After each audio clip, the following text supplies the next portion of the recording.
of my all-time favorite movies growing up was a movie called Ice Castles, and it was a story about a figure skater who ends up in a skating accident and she gets a bad head injury and she goes blind, but yet she goes on to defy the odds and becomes this great, incredible ice skater.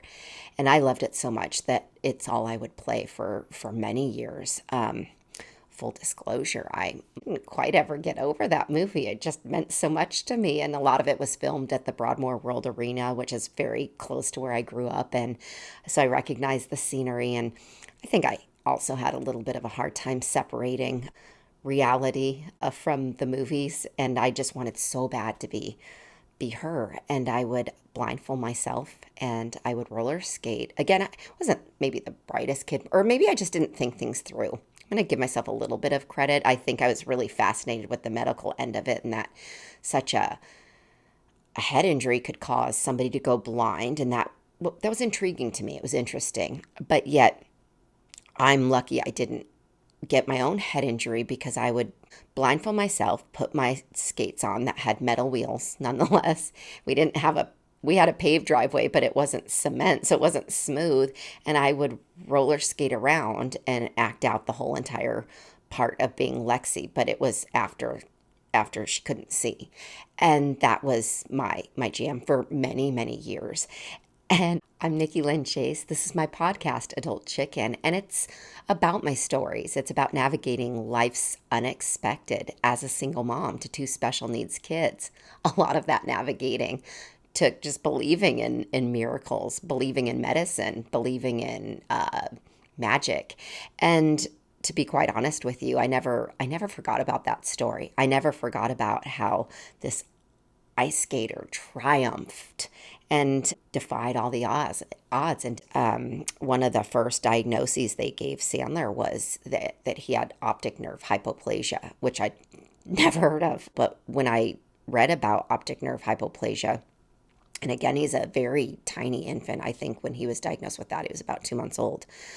But all I read and all I could come up with was that he was more than likely going to be blind.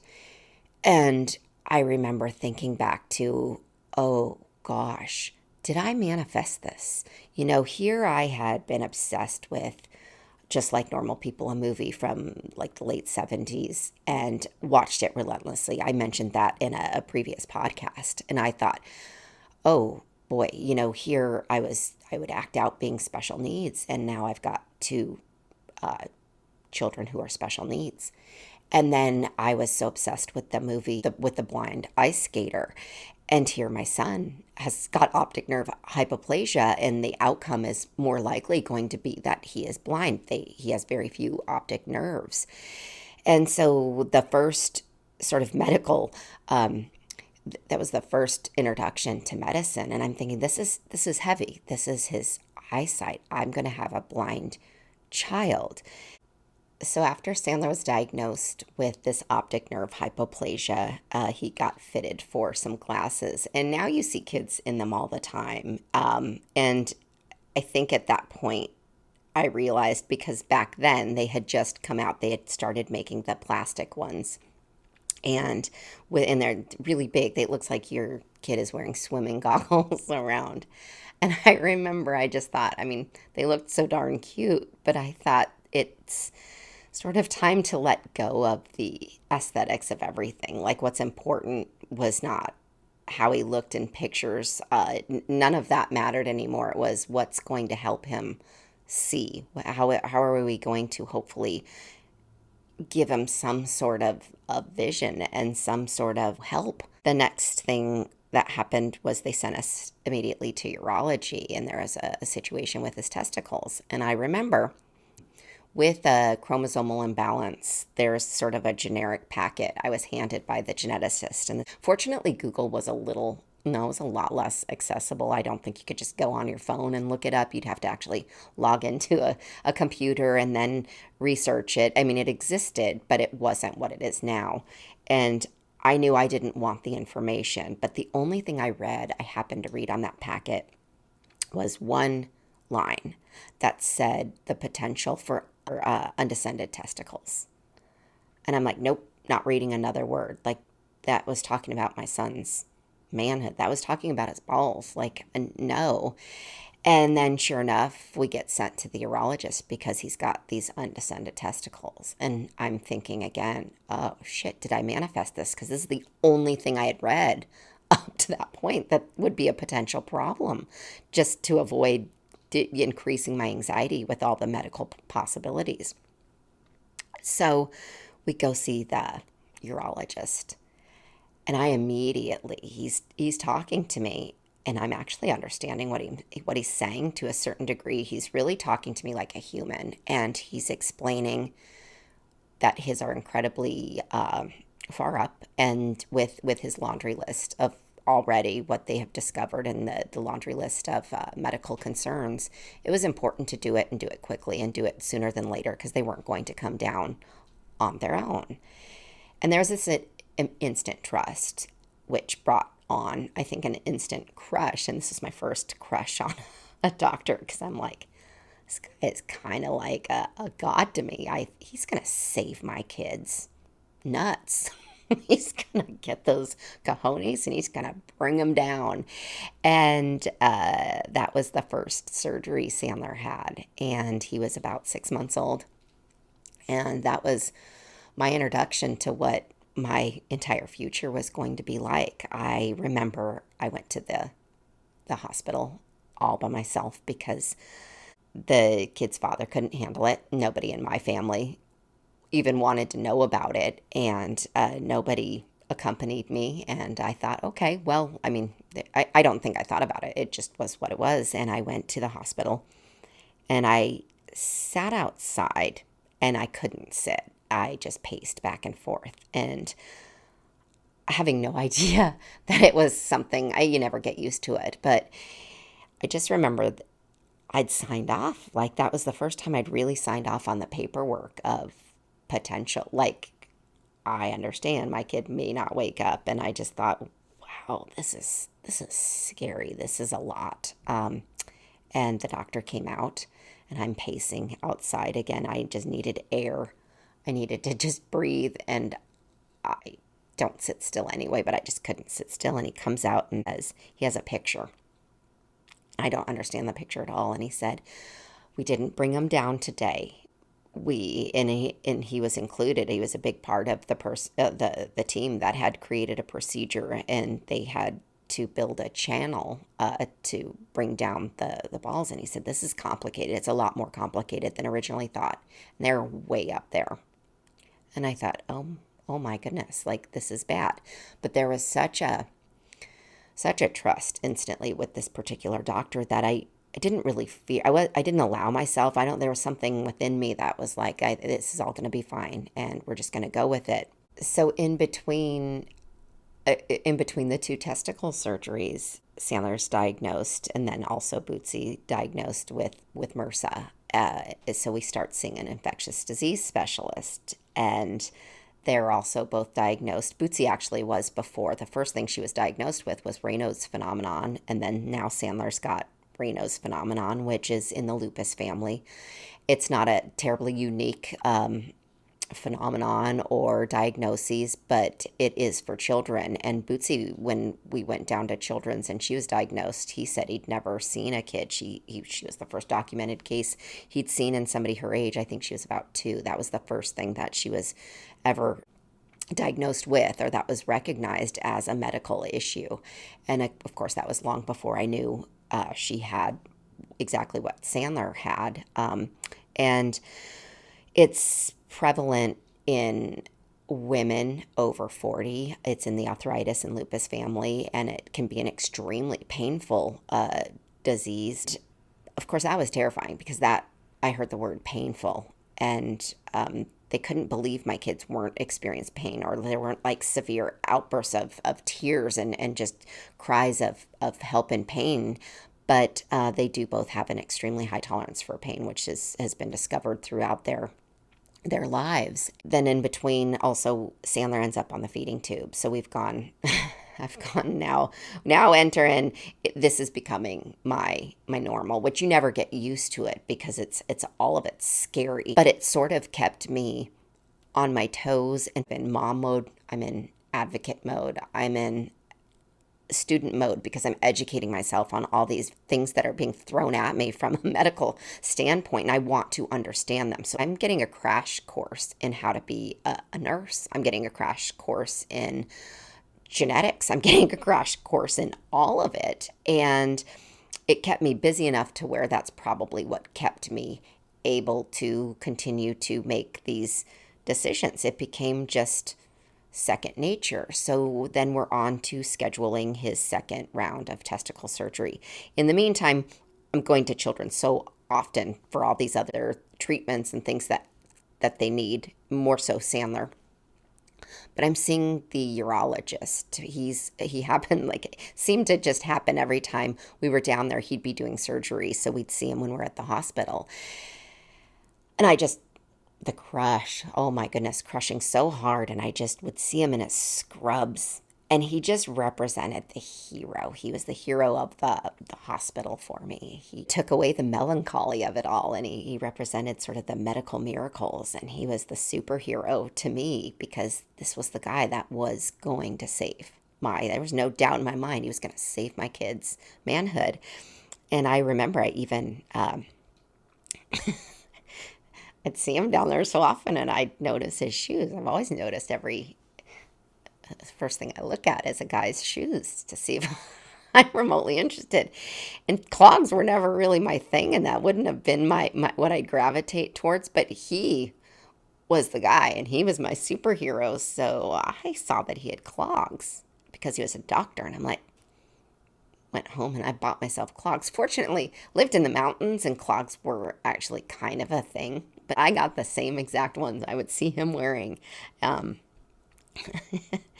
And then came time for Sandler to have that second surgery. And again, I'd been so consumed with the other medical instances that I hadn't thought about really what the next one meant. I hadn't thought about what any of it meant. I had so much trust in this doctor.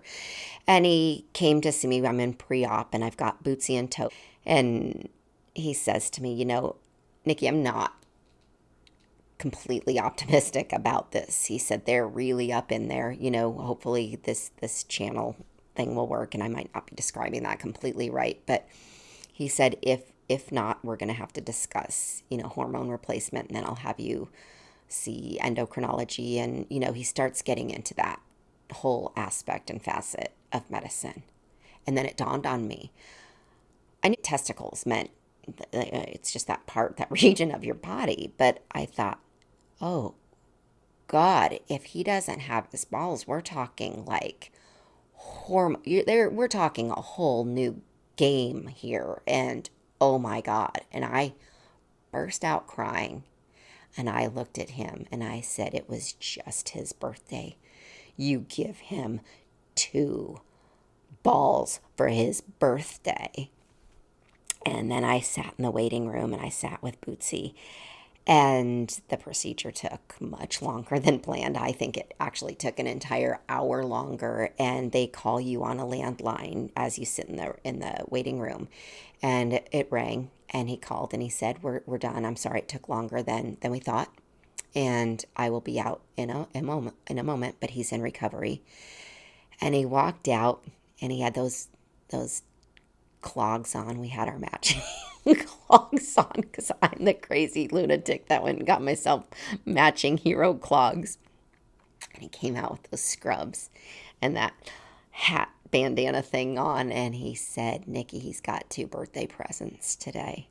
And I fell to the floor and I started crying, and I was like, thank you. Oh my God, thank you. And it took his hero status from hero to just superhero in a matter of seconds. And it gave me the trust in doctors that I needed to have. I started finding, too, I was building these friendships with nurses because I'm spending so much time during these surgeries with the nurses. They're the ones that are really on the front line of having to deal with the emotions of a parent or, a guardian. And it's an insanely intense job, and I can't even imagine. I can't imagine being the one that has to give the news that's not good. I can't imagine being the one that has to sit with these parents and go, watch them go through the emotion. Talk about just a draining element to a job that I don't think people think about very often.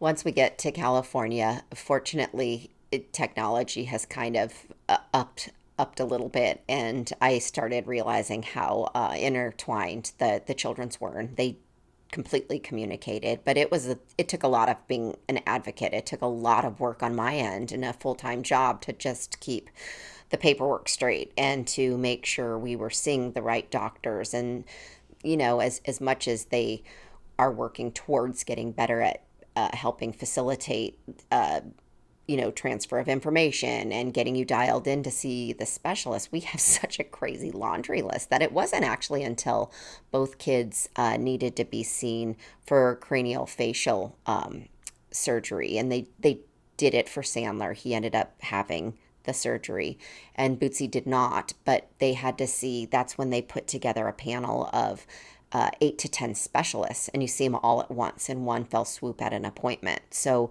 a few of our specialists that we had dialed in, it's kind of orchestrated by whoever is calling for them to be assessed, and in this case, it was the ENT. And you see this panel. It's a 4.5 to 5 hour appointment, and these specialists come in. And that's when I learned, oh my God, I can be surprised. I still can be surprised. And I couldn't believe it because they were coming in, in Sandler's case, I don't think anything was added, but we're meeting more doctors. I kind of thought we knew them all at this point. But with Bootsy, the orthopedist comes in. And I'm thinking, an orthopedist, like this has to do with her head, or like the insides of her cranial facial area. Like, why is there an orthopedist in here? Well, he points out that something that was the most obvious thing that was a situation or an issue, and that was, I noticed that when she was a little baby, and it never got better. It only increased and seemed to worsen. But her pinky fingers and her ring fingers curl on both hands, and it's accentuated on the right hand. And he said, wow, this needs surgery. I mean, she has no use of these two fingers. And I kind of thought, dude, that's the least of our problems. We have so many more medical issues. Like, she's doing fine. It doesn't bother her. It's never been different than that. And he said, it would enhance her ability to use that hand. And as soon as he said something would enhance her ability, I thought, okay, let's do it. He ended up doing a whole reconstruction of her pinky. Well, she was in a cast for a year, on and off in a cast.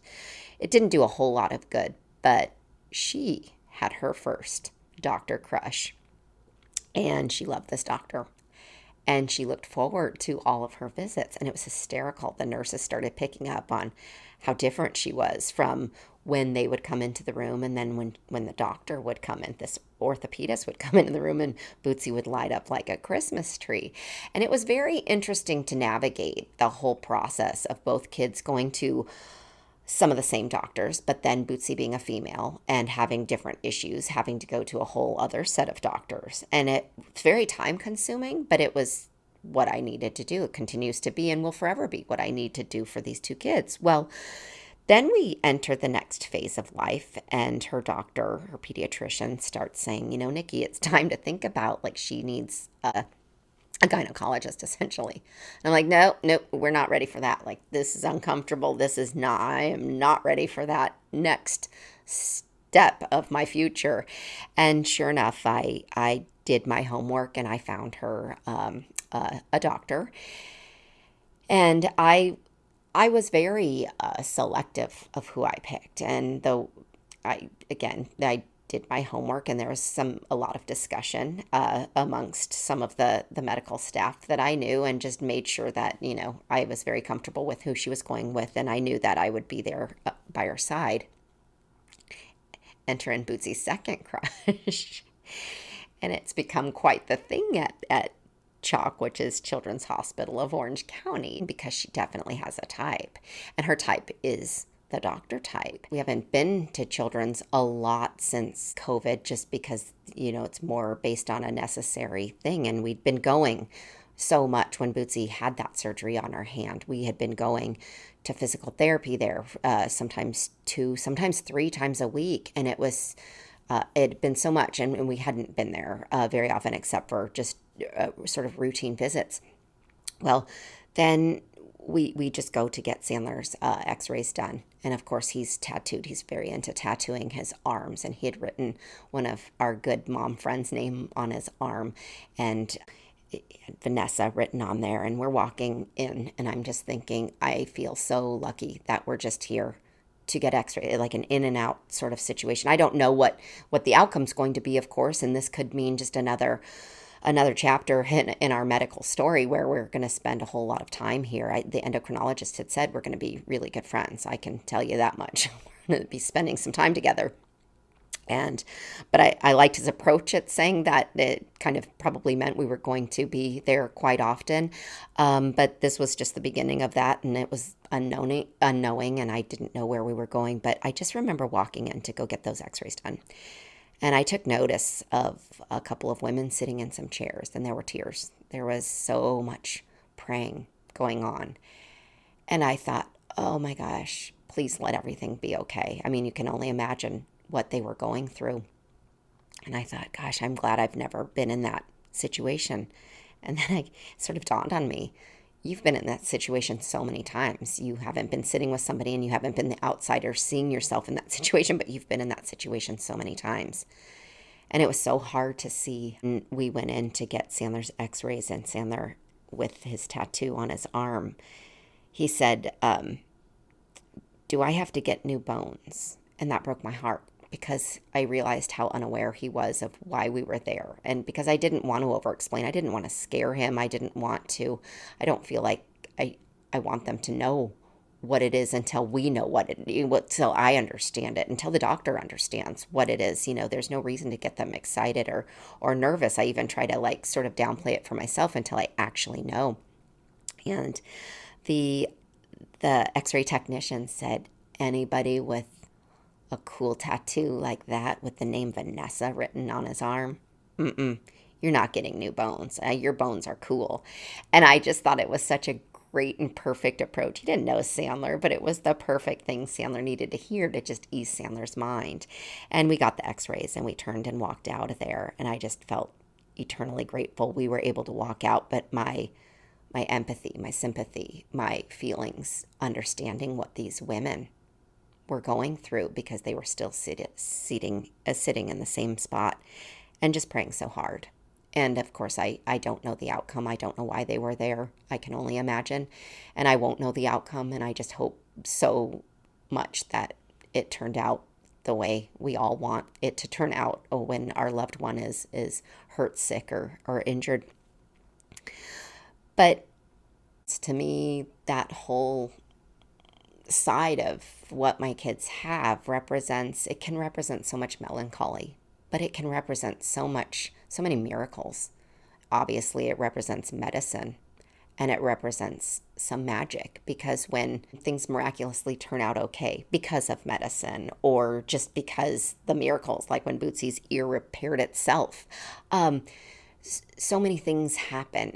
I think about Bootsy's camp, and today's special edition is about Dream Street Foundation, and it's a camp that Bootsy was lucky enough to be invited to attend when she was 5, and she's gone every year. Of course, that didn't happen during COVID, but it's a camp for terminally and chronically ill children, and it gives the children an entire week out of the year. It's put on by Dream Street, which is a nonprofit organization. They have a full medical facility with all the doctors and all of the counselor. They have an entire medical staff.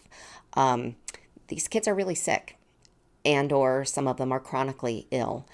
And the goal of this camp is to make a child's dream come true for an entire week, where they get to be a kid and they get to feel as well as they can. And it's a very accommodating thing. It gives me chills. It makes me cry tears of happiness. It's